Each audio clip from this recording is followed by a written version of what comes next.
This afternoon, we are going to be talking about recreation. We're going to be looking at partnerships, innovation, and the future. And this is while they have some notion of the topics, we're looking for a conversation to be held in front of you.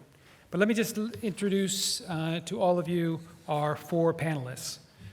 We have with us Renée Limoge Reeve, who is the Vice President of Government and Community Relations for Cruise Lines International Association of Alaska. And we have Jason Anderson. Jason is the Tongass National Forest Staff Officer for Recreation, Lands, Minerals, Heritage, and Wilderness. And we have Dr. Jim Powell, who is a research professor with the Alaska Coastal Rainforest Center at the University of Alaska Southeast and is currently working on a research project on cruise ship impacts. And finally, last but not least, we have Alexandra Pierce, also known as Alex, who is the CBJ Tourism Manager. And since I gave them such short introductions, and we do want this to be a conversation, the first question to each of them is to introduce themselves a little bit more.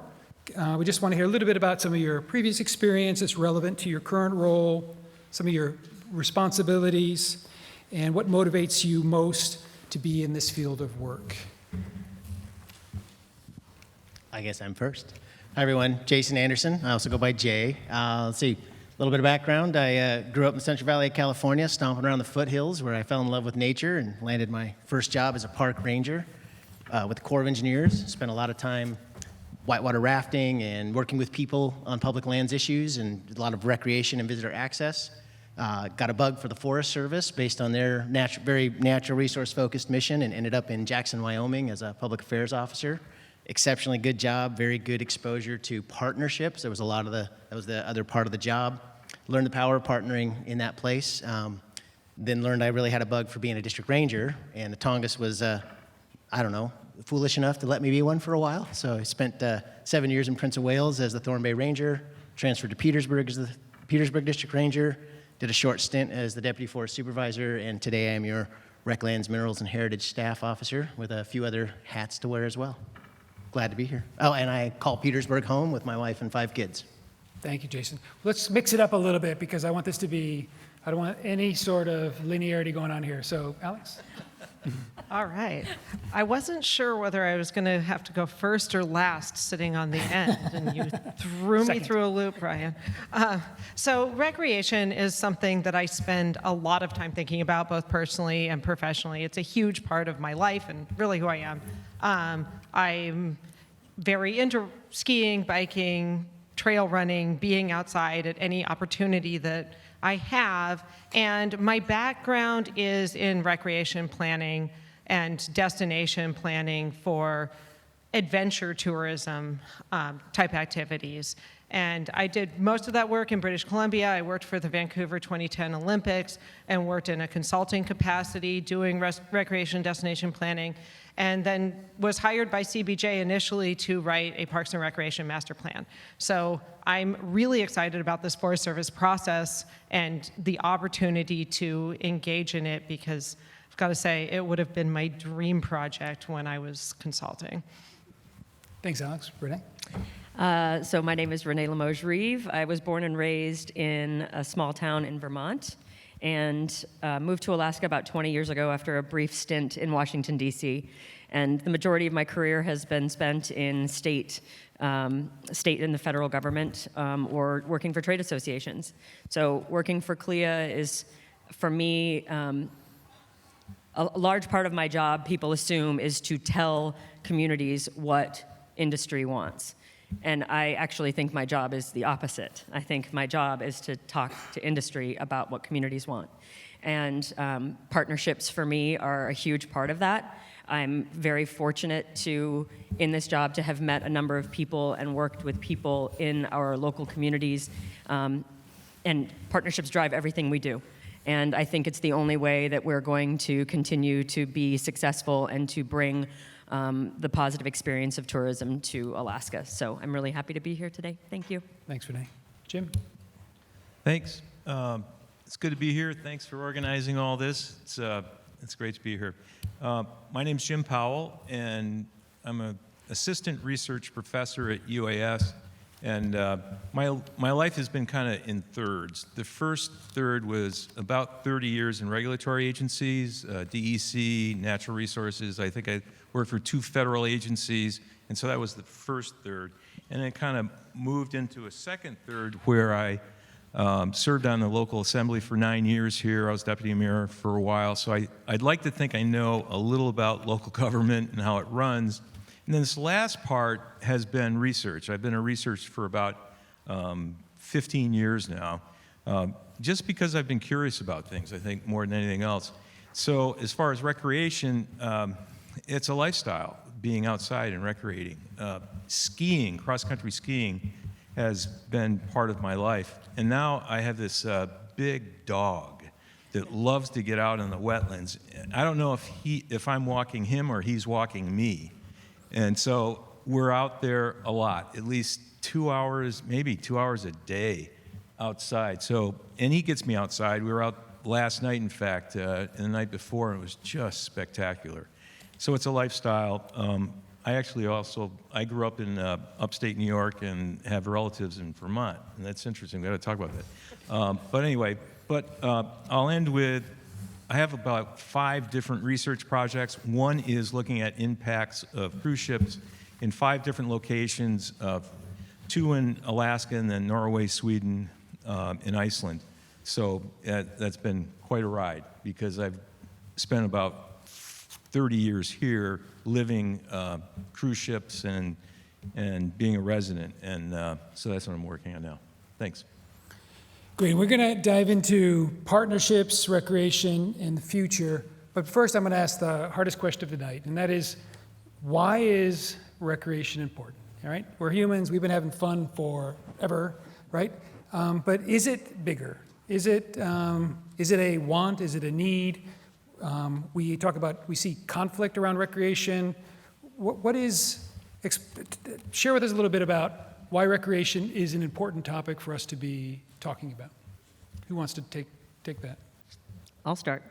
One of my colleagues is fond of saying when you take a cruise to the Caribbean, the ship is the destination, right? You're looking for the ship that's got the coolest water slide. But in Alaska, Alaska's the destination. People save their entire lives to come here. And I think we should always remember that, it's a bucket list trip for people. They are trying to come to Alaska to see the wild. Some people have never experienced the life that we enjoy here every day and the reasons we live here. And they might not actually ever see them if not for a cruise ship. I mean, we talk all the time, our friends at Alaska Airlines get mad at me, but, a cruise ship is the best way to see Southeast Alaska. It's cost prohibitive and difficult to fly from community to community. But a cruise ship is, a wonderful buffet of what you can see and what Alaska has to offer. And, keeping this a great place to live and visit, I think is really important. And recreating is why the majority of us are here. We enjoy the outside. We're not here for the winters. We're not here for the cold. We're here for the snow maybe, but we're not here for the winters. Speak for yourself. But I really think we have embraced, the people in this room have likely embraced a recreational attitude, or you wouldn't live here. And I think we get to demonstrate that and show people that and show them a world that they might never otherwise see. And I think that's really exciting. To pick up on what Renee was saying, as locals here, we're so shaped by our environment. It's not the easiest place to live. It's expensive. It's hard to get to. It rains a lot. We can't have wine shipments anymore. This is true. We were just talking about that. And the way that we're shaped by our environment kind of manifests differently for different people, but recreation is what keeps people here. I wouldn't live in Juneau if we didn't have Eagle Crest. The recreation facilities, our trail networks, our wild outdoor spaces, whatever your preferred activity is what brings people here, it's what drives people here, what keeps people here, and it's what makes people want to visit here.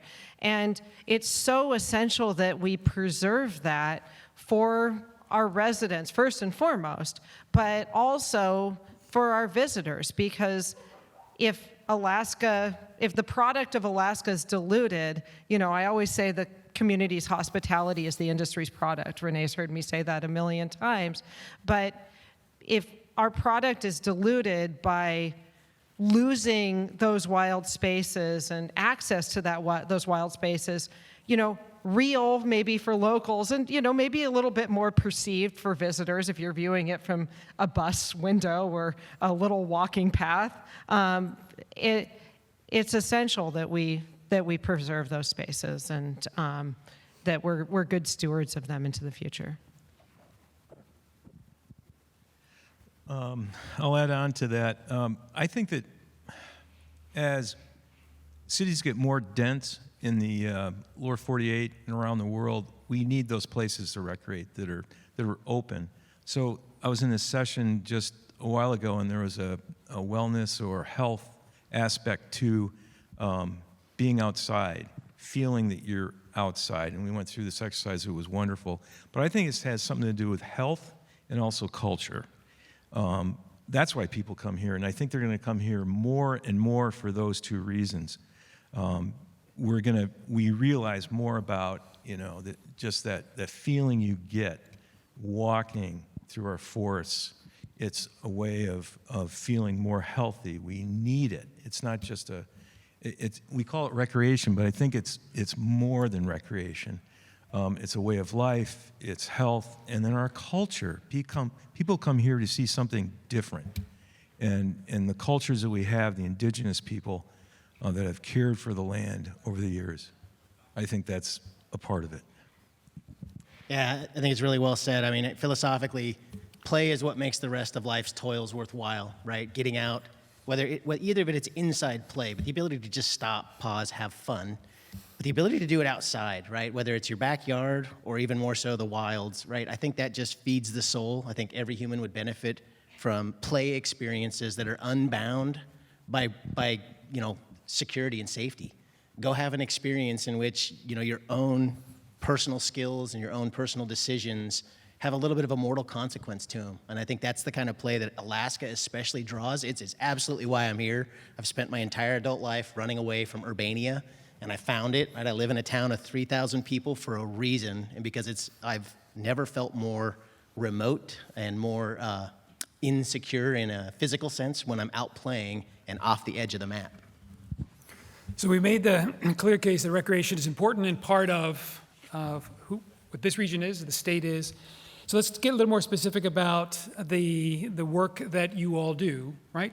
Partnerships. Let's explore the partnerships, because we know that there are partnerships for many reasons, some of which is to make things work better, and some is to make things work better because they haven't been working so well, right? So let's hear about some of the examples of good partnerships that are working well, and what additional partnerships might be needed so that commercial and non-commercial recreation can occur.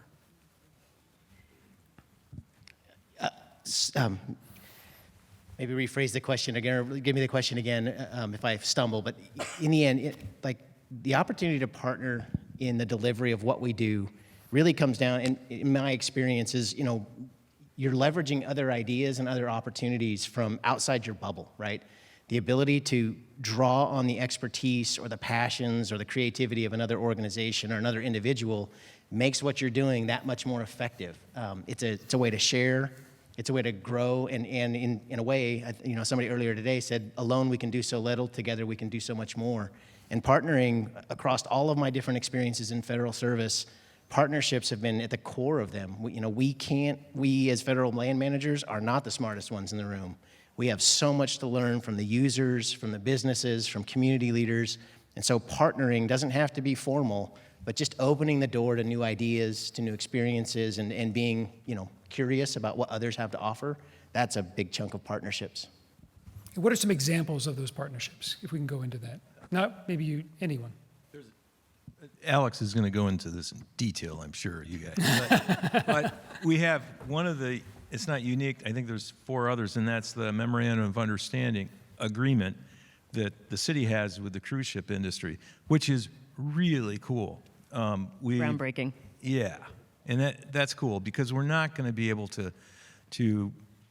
go any further unless we're working together, because we need the knowledge of industry, we need the knowledge of the researchers.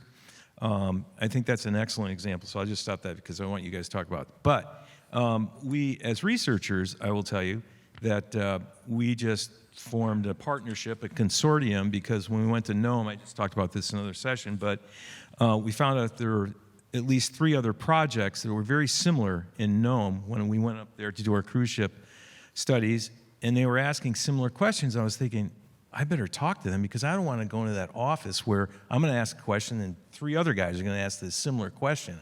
I don't want to be part of that party. So we got together and we formed a consortium. It was very difficult to get that through the administrative processes, but it was the right thing to do. The right thing to do is to collaborate and bring as many people as you can into the room to solve the problems and the impacts that we have in our communities. I think that's really cool, and I've said a number of times to Jim and other people in my life that one of the unexpected things about this job is the amount of time I've spent talking to academics about their tourism research. And on one hand, it's so cool that Juneau is considered a progressive destination that academics are interested in studying. And also, it just gives me an opportunity to really geek out with you guys, and I really enjoy that. And partnerships are essential to what I do. I mean, Jason and I work for the public, and the public are our partners. But how do you identify the right representatives of that massive group of people where every little corner of the Tongass is somebody's personal playground, and they're going to be upset if you want to develop it in any way? And you know, in our line of work, you're constantly looking for the right representative of some group to be able to bring that group of people to the table, because we hear in government from the same 7 or 8 people on every issue. And how do we find the people that really can provide the wealth of knowledge on a specific issue? And I have a little example, not from Juneau, where I was working on a trails plan for the regional district of the Okanagan-Similkameen in British Columbia, and we had motorized user groups on our steering committee that were paid province-wide representatives, so they weren't local clubs. And the balance of power on that committee was so skewed, and it was so contentious, and it was so hard. And then when we found some local people that very quickly formed a loose organization of motorized users, we suddenly solved all our problems, like in 2 days. And that's the value of finding not only partnerships, but finding the right partners and solving local problems locally. And we're fortunate in Alaska that we have so many engaged government agencies, businesses, organizations like JEDC or Travel Juneau that we're able to work closely with and kind of have this ongoing and progressive dialogue about the future of our region.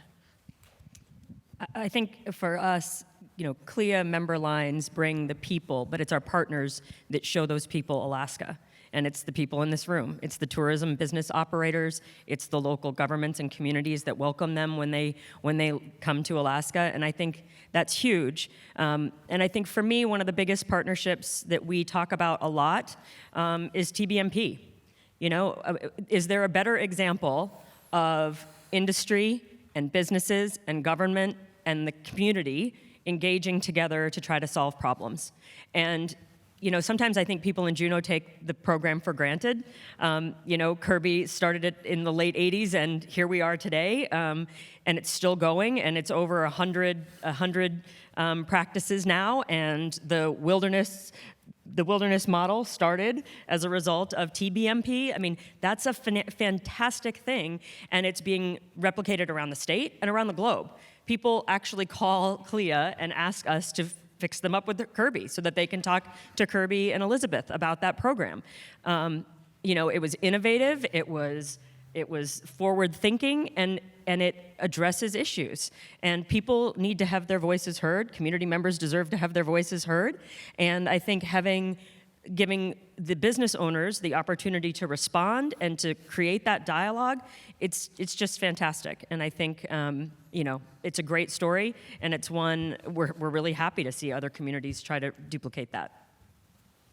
I just think a key ingredient you've all touched on is it's also very much driven by local participants, right? The key thing you can't ignore in any partnership is those who are willing and excited, right? It doesn't, at the end of the day, that motivated spear point, that person who wants to take charge of whether it's the Kirbys from the TBMP or other participants I've worked with, when you have that, you have success. So let's turn to innovations, right? And innovation in sort of economic sense is that way to produce something more efficiently or produce a little more with less, right? In recreation terms, can we talk about innovation maybe through that lens for a moment? Is there a way to allow more people, are there innovations that allow more people to enjoy recreation? The planet's growing, lots of people want to come here. Or are there ways, innovations that can lessen the impact of recreation in our communities, or both? I think I'm just blown away living in a community that has so many innovations in itself. One thing that was mentioned is, and it goes to partnership too, but it was very innovative. Trail mix.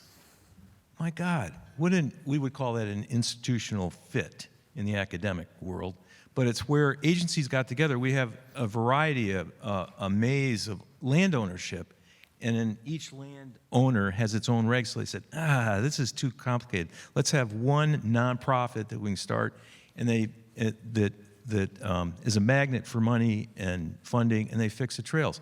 Very innovative. Community, and the other things I can think of right off the top of my head, first in the world plug-in cruise ship, okay? Incredibly innovative, and that was a partnership between the city, cruise ships, and that wasn't easy, but we did it, and it was the first in the world. Those things are really neat.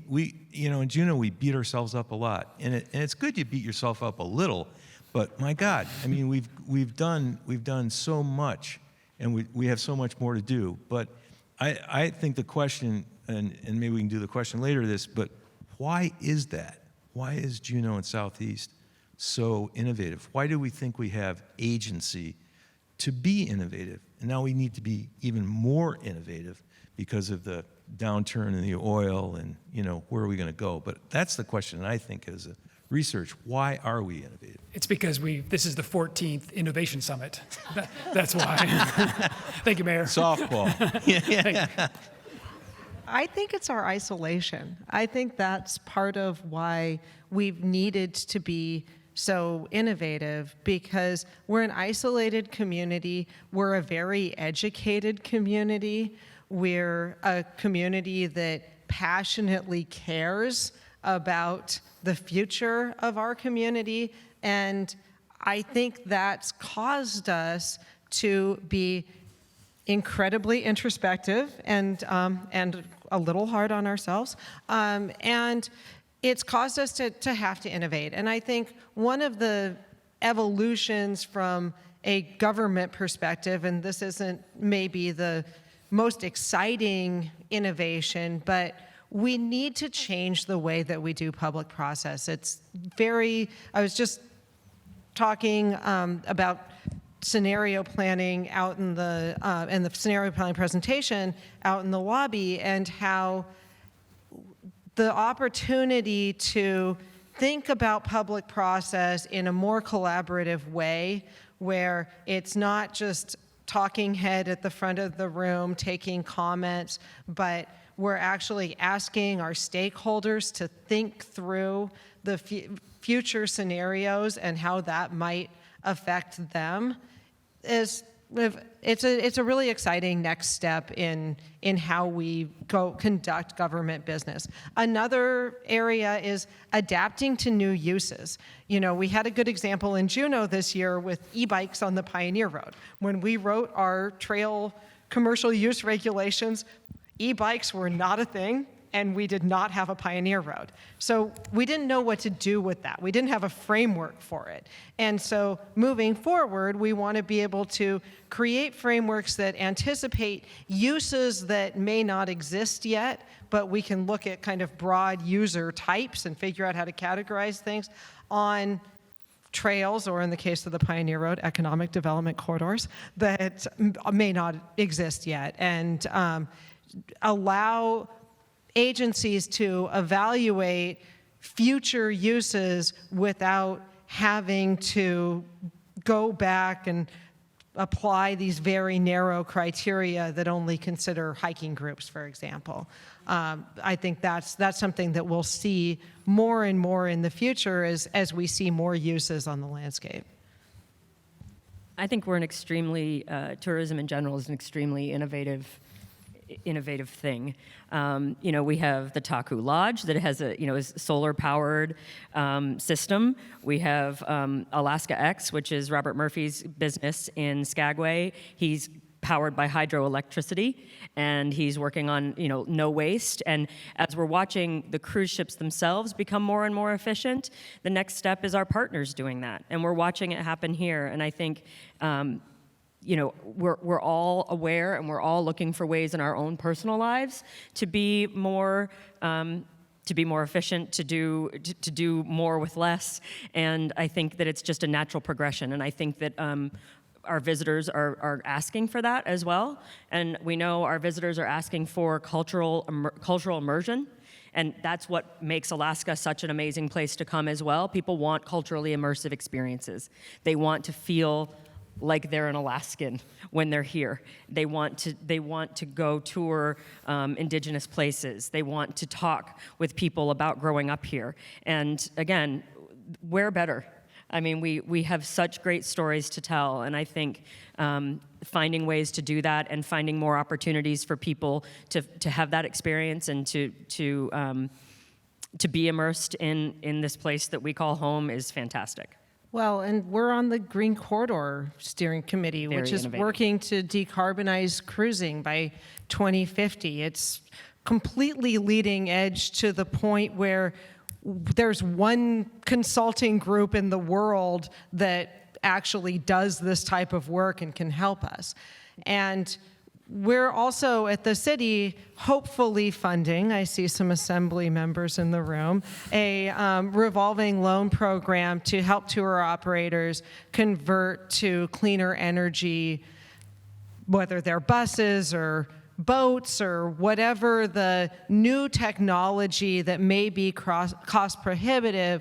We want to help give our local operators a leg up in becoming leading edge sustainable businesses, which they can then advertise in their own businesses. And building off another innovative thing that we did 2 decades ago, where we set up a revolving loan program that this will be based on to convert float plane engines to quieter engines. So we're really excited about that, and hoping that it catches like wildfire and spreads around the region, and we can convert operators to cleaner, better technology, and get all those nasty old buses that people complain about burning something else. And we talk about the Green Corridor. It's true. I mean, the people that participate in those meetings, the thought process that's going into that, the work that we're doing with this international group, we're having to have them sort of rewrite their roadmap for us because, we're Alaskans and we think that we know how to do it better. So we're And we're the first Green Corridor to think about cruise ships, Exactly. which is kind of blowing these cargo shipping people's minds. Like, what, human cargo? Yeah. I don't know what to do with that. I think from a land management perspective, the idea of innovation is, traditionally, we probably rely more on external parties, right? Our partner organizations, industry, if you will, to bring innovation. But there is a lot of opportunity for us, too. And it's challenging because institutions that are large and bureaucratic they're not necessarily they're not nimble when it comes to change. But the kind of innovation that really shows up when we can is when we really get introspective about how we do business. What are our public processes? What are our policies? We had a really unique example that may not have landed the way we wanted it to, but we actually adapted the business model at our Mendenhall Visitor Center and the types of permits by crafting new national policy to address that unique situation. And again, may not have had the effect we wanted yet, but the willingness of leadership in this region to do that as land managers, to step back and say, this is the changed condition that's upon us. We can't just answer with, no, it doesn't fit. Like, we got to figure out how to fit. The Southeast Alaska Sustainability Strategy was a big initiative of the USDA, and it was one of those pivotal moments in which we flipped the script and said, tell us what you want, right? And we'll figure out through the myriad authorities we have in federal government to make that happen, as opposed to, well, if it doesn't fit this box and I can't check this, it doesn't work. So that's probably the best innovations we can offer. Okay, we're going to go to our last topic, which is future, and then after that, we'll open it up for a few minutes of Q&A. So if you've got a question in your mind, start forming that. So let's talk about the future. I know that's always hard, but this is a scenario thinking event, so we're going to ask you to do that. So you can at least give us some trends that you see in tourism, but if you can go there, go 30 years from now and tell us what's going to be different and what's going to be the same. I foresee that people worldwide still want to come see Alaska. They'll want their slice of heaven, and they'll want to take something from it. They're going to come here for fish. They're going to come here for some of our more extractive resource opportunities in the recreation arena. They're going to want easy access, right? They're not going to want to slog through the muskeg to get to the top of the mountain. They're going to want developed trails. They're going to want rain shelters. They're going to want a developed experience. Again, big picture. There's also the other end of people that are not going to want that. They want to get away from the crowds. We're already hearing those tensions in our communities. I'm sure Juneau's feeling it. My town's feeling it. And so the beauty is we have 17 million acres in which to spread out. The challenge is it's only 17 million, and the places where all of those specialized things can happen are actually, it's a relatively small footprint. We're the biggest little forest in the system. I think we're going to see diversification in the tourism market, and you have caught onto that with what you were saying about the biggest little forest. We've been talking about regenerative tourism a lot, which is getting into smaller areas and more remote destinations, areas with less infrastructure. And if you want to bring people to villages and areas without the services, then you need to find a way for people to get there. You need to find a way for them to be supported there. You can't just drop somebody off in Angoon and expect them to know what to do and how to have a good time and how to have a good experience. And I think that's the kind of the trend in the future in small-scale tourism. In large-scale cruise-level tourism, people are looking for more authentic experiences. They're more interested in cultural tourism. They're moving away from wanting kind of the mass market, jewelry store shopping sort of commercialized experience, even though they're on a very commercial vacation option. And so we're seeing more bespoke, small tour operator opportunities, which as destination managers is challenging because we kind of like the big, large throughput Mendenhall Glacier. You can get a lot of people there at once sort of opportunities, but it also allows and fosters entrepreneurism in our community. We have more space for small local businesses, and that's something that we can work to encourage and stimulate and grow.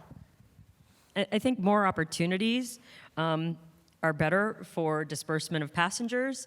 I think in the future, what we're still going to be talking about is sustainability from both an environmental perspective and a community perspective.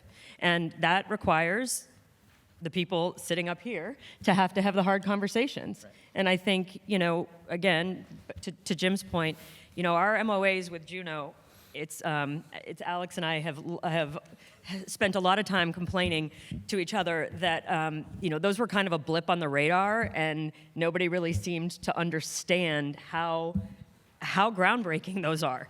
They don't exist everywhere. And it was a lot of hard work, not to pat ourselves on the back, but a little bit, a lot of hard work, to get us here. And, that community conversation and being willing to listen to a community and say, 5 ships, we hear you. So we, our member lines signed on the dotted line, and here we are. And, those are hard conversations. They're going to have to take place because, the smallest big, what'd you say, the big smallest? Biggest little forest. We have those, we have to be able to engage with one another and have the hard conversations and have the honest conversations and talk about what Juneau, we talked about it yesterday. What does Juneau want to be? What does Juneau want to be? What does Alaska want to be? I think we're very, again, privileged to live here. We have all chosen to live here, either because you were born here and you stayed, or because you made your way here in your late 30s. But I think it's still such a fantastic place, and we want to preserve that for us as residents and for visitors. And so, how do we strike that balance, and how do we keep it sustainable? Well, and we continue to negotiate, and we're continuing to Every day. every day. But we're continuing that community conversation, and I don't think that dialogue can stop. I think it needs to happen on a local level, it needs to happen on a regional level, and we need to continue working together, and not just CBJ and CLIA, but all of us in this overall larger tourism discussion need to keep working together on how we can become a sustainable destination in terms of our size and capacity. That does not mean unmitigated growth. That means further agreements. That means continuing to have the hard conversations. And it also means having conversations about how we support our communities. How do we convert the people who come up here as young people to work in the industry into long-term locals so that we have more kids in school here and we have programs to get those people into housing and we can help them start those businesses that I was just talking about. I think there's a larger conversation that we can create based on the foundation that we've started with these discussions around the future of tourism in Juneau and Southeast Alaska. It's a nice segue into what I was going to mention, is research. We need to get the facts out to the community, and we're not doing a good job of that. Researchers or the city or all of us. I think, anyway, I think that'll improve. If we're talking to the future, I think that'll happen. We'll have better ways to communicate to the citizens and back and forth. Those lines of communications will improve. And we need more data. I'm sorry, I'm a researcher. So we need to get the facts right. We need to research the things that really matter, those drivers of recreation. And I think that's important. We need to put time into that. And so if we can improve the ways we have dialogue with our community and the different groups, and we're going to figure this out. In fact, we're doing it now. We're doing some of that now, but we can show, not only be a leader in the world of technology, of plugging in a cruise ship, but maybe we can plug in ourselves of communicating better somehow. We've got to, if nobody else is doing it, we need to lead. And I think we can lead because we're a small community, we have relationships. That's one thing about Alaska that's maybe unique, is there's a saying, if you don't know the governor, you know somebody that does know the governor. We're only 2 steps away from accountability and 1 step away from, in small town accountability. And I think that's why things get done, because there's a lot of accountability of government and industry and it's working together. So the future, I think, is bright. We need to work together more and find ways of doing that, how to communicate. I just want to echo the data piece. As the Forest Service walks into forest plan revision, we've been having some active conversations with folks in this room about what do we know about recreation on the forest. I know a lot about Mendenhall, and I know a lot about where our special use permit authorizations are, but I don't know where all of you play. I don't know what your favorite spots are, and we don't have a way of collecting that data other than asking. And so that engagement piece, in the absence of real information, people just make stuff up. So if we don't have the data and we don't have it in hand today, the conversation can be an excellent replacement for it, and that's a huge part of the upcoming engagement and forest plan. Talking with your local land managers, we need to know, and we hope you'll share. Thank you, panelists. Now we have a few minutes for questions and answers. I see someone walking to the mic, and we have 2 mics. And if you just so kind, just to state your name would be nice. Yes, thank you. My name is Carla Hart. Thank you, Jim, for the shout out to Trail Mix. I served 2 years forming that organization with others in Juneau.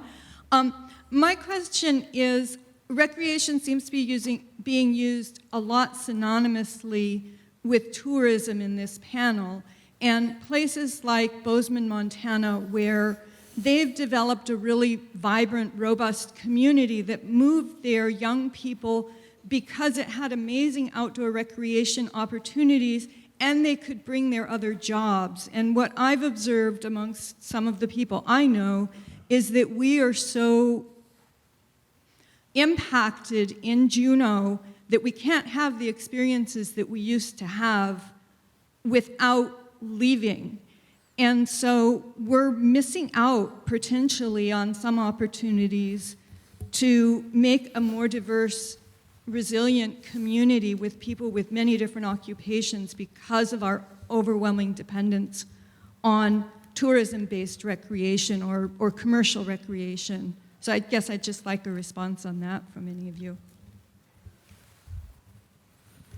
Yeah, I'll take that one.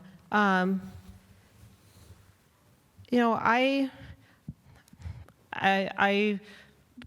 feel like Carla, and I mean, I know where you stand on this issue, and as a person who grew up in Juneau, who lives in Juneau, who recreates in Juneau, and really and lives here because of our amazing recreation opportunities. You know, I don't personally share that experience, but I know that a lot of our community members do. And part of the challenge and balance in a community that's declining, that's losing state jobs, that's, you know, as I said before, a really hard place to live. You know, it's easier to move to Bozeman than it is to move to Juneau.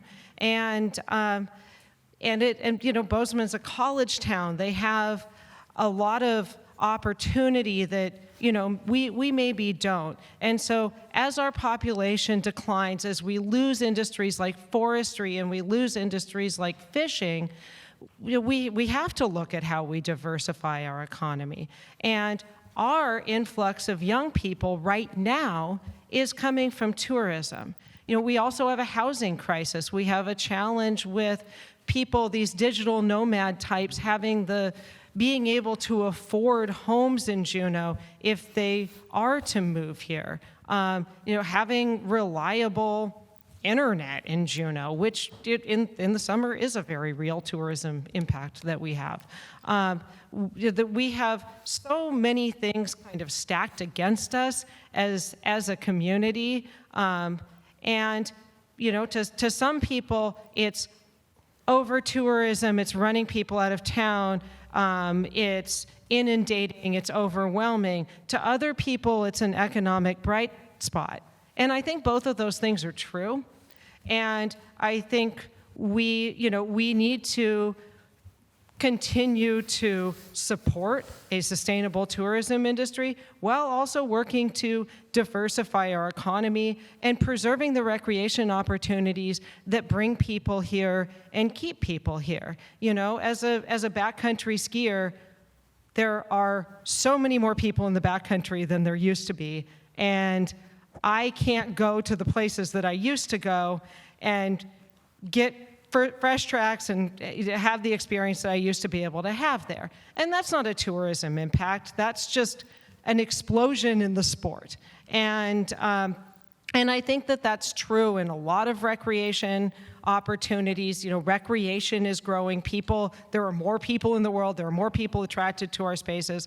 And so those of us that want to have an uninterrupted experience need to go further afield, and that's a challenge, but there's there's also that push-pull between tourism brings the jobs and the people and the money and the support to create the facilities that we get to use for recreation, while at the same time we need to preserve things for locals and make sure that we're still providing spaces for people to be able to enjoy their environment. Thanks, Alex. And I think, do we have one more question? Just because we're almost out of time. Thank you, Carla, for your question. And it's not just in the recreational area that it's impacting the locals. Just as soon as sun comes out on a summer day, there's planes flying over, noise pollution, and especially in downtown, the crowd is just overbearing, even if you don't go out into the forest. So I just wonder, how can we provide the 1.7 million people that came on a cruise ship, maybe decrease the number and maybe provide more meaningful experience and reduce the impact on the locals? And another question to tag on is the equity and economic benefits that it's coming. How can we provide something to the vulnerable population? If we're talking about sustainability in our community, we gotta take care of everyone. And just in water treatment plant, we're spending $3 million in a year for shipping our biosolids. And how can we equitably provide the resources that is coming in with this overbearing tourism sector? Thank you. Okay, well, we're getting a lot of statements, which we appreciate. And Alex, I don't want to put you on the spot again. Is there anyone that wants to, I don't know if there's a question, I thought more like a... I was just going to offer that I think what Alex was talking about is really the painful growing edge of where we are today, right? The populations are growing. There's economic drivers that are hard to dismiss. They create lives and livelihoods. And space is finite, right? There are opportunities to think about spreading them out. There's opportunity about how to partition those types of uses. I've seen this in other places that have been overwhelmed with visitation for decades. I don't know that any model is right, but I do know that having those conversations and the hard questions that people are asking are the only way we're going to find solutions. And I think infrastructure plays a big role. In signing the agreements that we've signed, we're managing growth, and we're continuing to work to hit pause on growth so that we can build infrastructure and we can provide new experiences and new opportunities for everybody to make it feel less overwhelming, to lessen the impacts. We have one last opportunity. I have a question about the research, actually, and there we go, about the long-term scenario planning and research and the questions we're asking. We talk about this a lot. We're pretty self-aware here. We know what the impacts are. We know what the hot points are. How do we ask the question, we know we're impacted, and then how do we ask the question about the trade-offs? So we understand this is an inconvenience. Our assembly is also considering giving $8 million right now to the school district because we have generous sales tax coffers at the moment. So how do we ask the question, this is the impact, what's it worth, what's it going to be worth 20 years from now, without leading the answers, I guess? It's always nice to get a question about the research. But I don't know if I'm going to be able to directly, I'm going to try to answer this. And this has come up over the last few days, and I think of Peter Newman, who's here, who's studied capacity in parks and things. And I think it kind of came up too, Renee had this answer too when we were in meetings, is we have to start looking at who we are. We've got to define who we are and what we want by neighborhoods. Because we are we think we're a small community, but we are very different in this small community.